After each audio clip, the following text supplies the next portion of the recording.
1715 में बंदा बहादुर को धोखे से मुगल सैनिकों ने पकड़ लिया और बंदी बना लिया, लेकिन तब तक मुगल बादशाह बहादुर शाह की मौत हो चुकी थी और उसके पहले बंदा बहादुर जी जो हैं वो गुरु गोविंद सिंह जी के का जो बदला था वो ले चुके थे, मुगलों के उस सैनिक को मारकर, उस योद्धा को मारकर जिसने उनके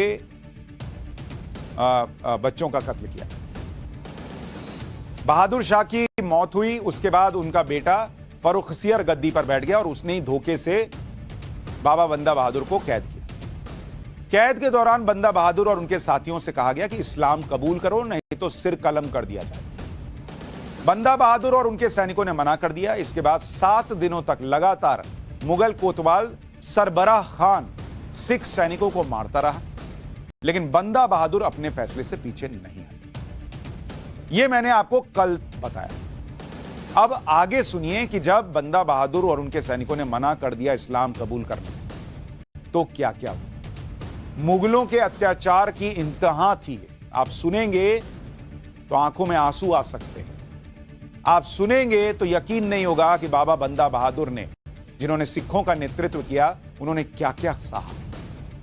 9 जून 1716 को बंदा बहादुर की मौत का आदेश जारी हुआ। बाबा बंदा बहादुर को अच्छे कपड़े पहनाए गए। कुतुबुद्दीन बख्तियार काकी की दरगाह का चक्कर लगवाया गया।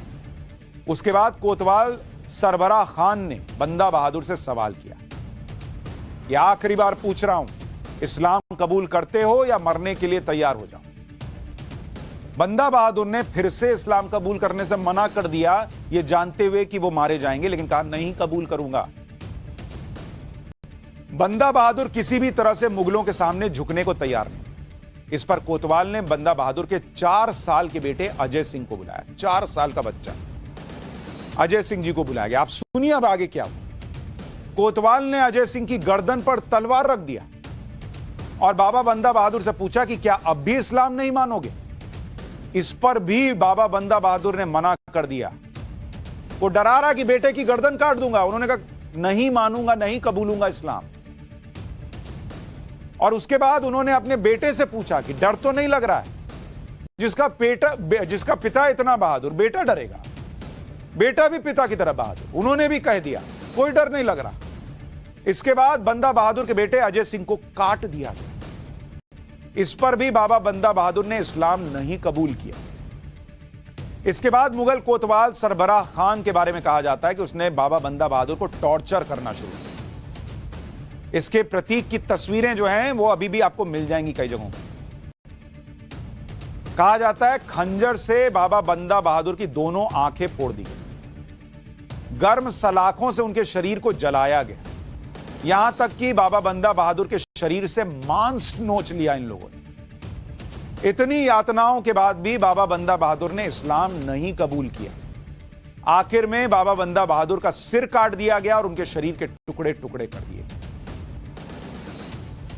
ये थे वो बंदा सिंह बहादुर जिन्होंने 46 साल के जीवन में मुगलों को कई बार हराया और सिख साम्राज्य को खड़ा किया और उसका विस्तार किया और आखिर तक मुगलों से लड़ते रहे। यातनाएं सही लेकिन झुके नहीं। बाबा बंदा बहादुर की मौत के 2 साल बाद मराठाओं ने फर्रुखसियर को जंग में हरा दिया। इसके बाद मुगल साम्राज्य का पतन शुरू हुआ और महाराजा रणजीत सिंह ने काबुल, श्रीनगर और लाहौर पर कब्जा कर उत्तर में एक विशाल सिख साम्राज्य बनाया।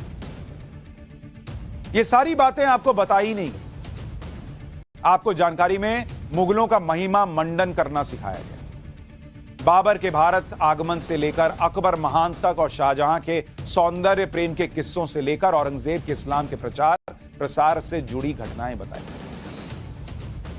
लेकिन इस बेरहमी से सिखों का नेतृत्व करने वाले बाबा बंदा बहादुर को मारा मुगलों ने, यह नहीं बताया।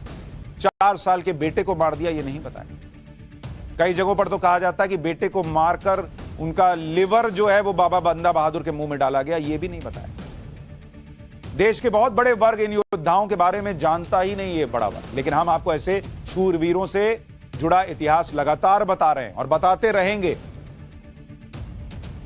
ये तो थी बाबा बंदा बहादुर की शौर्य गाथा। इस घटना से 50 साल पहले 17वीं शताब्दी में भी एक योद्धा हुए हैं जिन्होंने मुगल शहंशाह औरंगजेब को ऐसा जवाब दिया जिसे वो मरते दम तक नहीं भूल पाए। और इन शूरवीर का नाम था मराठा योद्धा छत्रपति शिवाजी महाराज। यह नाम सुनकर औरंगजेब के पसीने छूट जाते थे, वो गुस्से में पागल हो जाया करता था। आज आपको इस घटना से जुड़ा एक इतिहास भी बताता हूं।